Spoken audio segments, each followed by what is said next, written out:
I didn't want to believe this at first.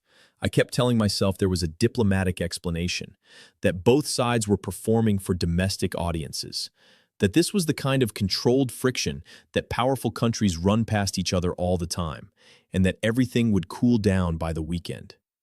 Then I read the actual transcripts, both speeches in full. I tracked the timeline hour by hour, and what I found is that what happened in Davos at the World Economic Forum in January 2026 was not controlled friction. It was a rupture, a real one, and the aftershocks are still moving. This is the story of how a speech, 31 minutes, delivered by a former central banker standing on a stage in the Swiss Alps, triggered the worst breakdown in U.S. Canada relations in modern history, and why the fallout is much more consequential than the news cycle ever let on. Let me start at the beginning, because context matters enormously here. Mark Carney had been Prime Minister for less than a year when he walked onto that stage on January 20th. He wasn't a career politician. Before leading the country, he'd run two of the world's most powerful central banks, the Bank of Canada and the Bank of England.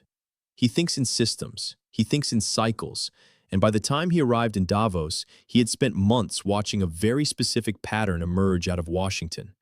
Tariffs used as weapons, annexation rhetoric deployed as negotiating leverage, and a formal American security doctrine that named hemisphere dominance as a strategic objective.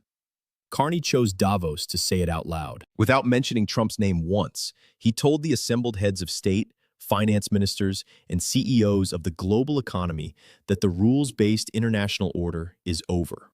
His exact framing? There has been a rupture, and the old order is not coming back. He described a world in which great powers are using economic integration as a weapon and tariffs as coercion. And then he said the line that echoed further than almost anything spoken at that forum in years. The middle powers must act together, he said, because if we're not at the table, we're on the menu. That last sentence moved through Davos like a current. California Governor Gavin Newsom, who was in the audience, later said that elected officials across multiple American states sent him the transcript of Carney's speech. He called it courage. Former European leaders posted about it. The Washington Post ran a headline that framed the whole week this way: Trump came to dominate Davos. Carney was its star. That was Tuesday. On Wednesday, Trump took the same stage. He said Canada gets a lot of freebies from the United States. He said Canadians should be grateful. And then, addressing the Canadian Prime Minister directly, by first name, on a live stage in front of the global economic leadership, he said, "Canada lives because of the United States. Remember that, Mark, the next time you make your statements." Now, I want you to notice the precision of that. Trump didn't respond to the policy argument about multipolarity. He didn't engage with the idea that middle powers need new alliances. He made it personal. He invoked a hierarchy. He positioned Canada not as an ally, but as a dependent, a country that exists at American sufferance and had better acknowledge it publicly. That framing is the message, not the economics, not the tariff numbers. The framing itself is the statement of what he believes the relationship is. And here's the part of this story that I haven't seen analyzed carefully enough. Carney went home. He flew back to Quebec City for a cabinet retreat at the Citadel, a historic military fortress overlooking the St. Lawrence River. He prepared his remarks, and then, according to his own office, he set those prepared remarks aside and added something at the end that wasn't written down.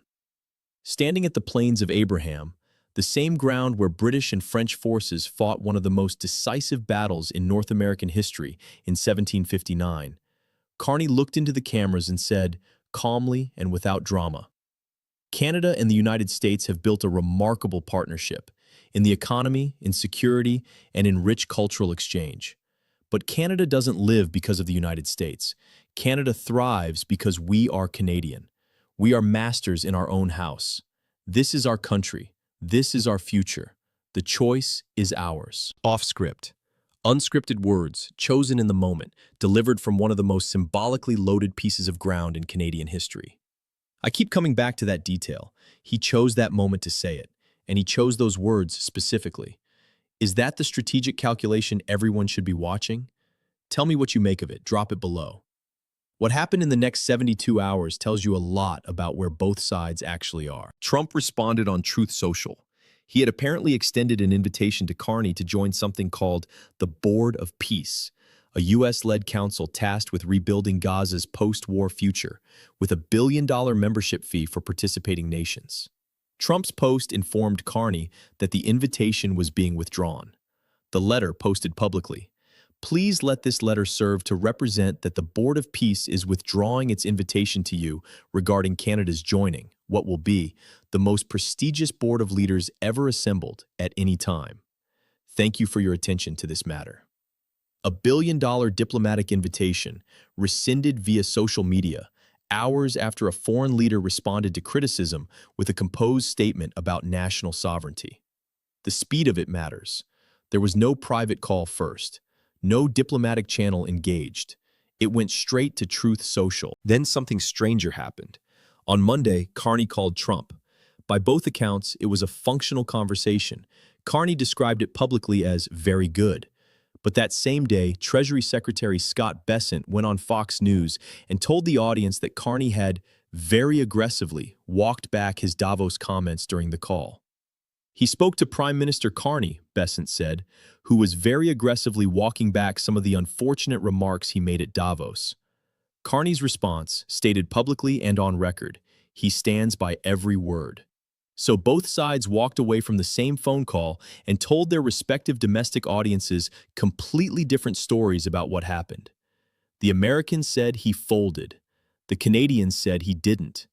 And since no transcript exists, both narratives ran in parallel, each feeding the audience that wanted to hear it. That dynamic, two countries telling opposite stories about the same exchange, is not an accident. It's a feature of what this conflict has become. Each side is now managing not just a bilateral relationship, but a domestic political story about that relationship. And those two stories are incompatible.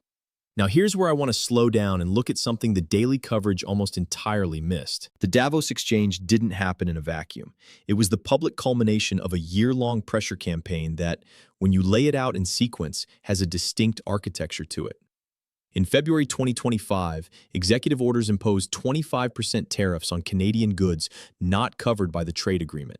By summer, those were raised to 35% for non-CUSMA goods. Sector-specific tariffs on steel, aluminum, lumber, and auto parts stayed in place throughout. In January 2026, a threat of 100% tariffs on all Canadian imports arrived, contingent on Canada finalizing a trade deal with China. And running alongside all of it since before the second inauguration, the repeated public assertion that Canada should become the 51st state, that the border is an artificial line drawn with a ruler, and that economic force, not military force but economic force, is the mechanism available to bring it about. And then there are the meetings that weren't supposed to become public. A group called the Alberta Prosperity Project, a right-wing organization pushing for a referendum on separating Alberta from Canada, confirmed that they had held 3 separate meetings with U.S. State Department officials. 3 meetings. A 4th was being planned. In those meetings, they discussed logistics, currency transition, border arrangements, what the process would look like if Alberta voted to leave Canada and enter American orbit. The State Department, when the story broke in the Financial Times, said no senior officials were present and no commitments were made. But the meetings themselves were not denied. A U.S. administration, while publicly declaring a close ally should be grateful for the privilege of existing, was also quietly sitting down with separatists from that ally's most resource-rich province to discuss what secession infrastructure might look like. Both things are true simultaneously, and the combination is not something that fits into any normal framework for how allied countries treat each other. This is where the story leaves the realm of diplomatic spats and becomes something with longer legs. Because what Carney's Davos speech actually did, whether he intended this or not, was name the architecture. He said in front of the entire global leadership class that great powers are using economic integration as a weapon. He didn't say the United States. He didn't need to. Everyone in that room knew, and by naming it publicly, he forced a choice on every other country sitting in that audience. You either dispute the framing or you implicitly accept it. Trump's response proved the framing. If the critique had been wrong, if the U.S. relationship with Canada was genuinely a partnership of equals, the response would have been a phone call or a joint statement or a quiet bilateral conversation. Instead, within 24 hours, a public rebuke was delivered from a global stage, a social media invitation to a peace board was revoked, and a Treasury Secretary went on television claiming a foreign leader had walked back his words in private. That sequence is a dominance response, and dominance responses to diplomatic critique are not what equal partners do. Now, I want to be precise about what I think is actually happening here, because there are two interpretations in circulation, and they lead to very different places. The first interpretation is that all of this, the annexation talk, the maps, the tariffs, the Bessent comments, is maximum pressure negotiation. Trump wants leverage over the CUSMA trade agreement review, which is coming this year. He wants defense spending increases. He wants border policy changes. He's willing to say genuinely alarming things and post genuinely alarming images to extract concessions. And once he gets them, the temperature drops. This reading says Davos was a crisis that got managed. The phone call happened, the relationship continues, everyone moves on. The second interpretation goes somewhere else entirely. It says the CUSMA review is where this story actually resolves, or doesn't, because that agreement is the legal shield protecting roughly 90% of Canadian trade from tariff exposure. When Trump calls it irrelevant and says it may have served its purpose, he's telegraphing what he wants the renegotiation to look like. A Canada that enters that negotiation under the shadow of a 100% tariff threat, with an American national security document on the table declaring hemisphere preeminence as a formal objective, with an Alberta separatist movement receiving State Department attention. That Canada is not negotiating from the same position as a country that had never heard any of this. This reading says the real story isn't what was said at Davos. It's what gets signed at the CUSMA table later this year. And here's the thing. Neither side's press coverage is centering. Those two interpretations aren't mutually exclusive. Trump can be simultaneously running a negotiating pressure campaign and pursuing a longer-term vision of hemisphere restructuring. One doesn't cancel out the other. The tariffs are real. The meetings with Alberta separatists are real. The national security strategy language is real. And the CUSMA review deadline is real. What Carney's speech did, what made it resonate so far beyond a typical Davos address, is that it articulated clearly, without accusation, the mechanics of what coercion through economic integration actually looks like. He didn't need to be theatrical. He didn't need to name anyone. The structure of the argument was sufficient. Here is how great powers weaponize the dependencies they've cultivated. Here is the vulnerability that creates for smaller countries, and here is what middle powers can do about it. That argument landed because it was structurally accurate, and the response from Washington in the 72 hours that followed made it more accurate in real time.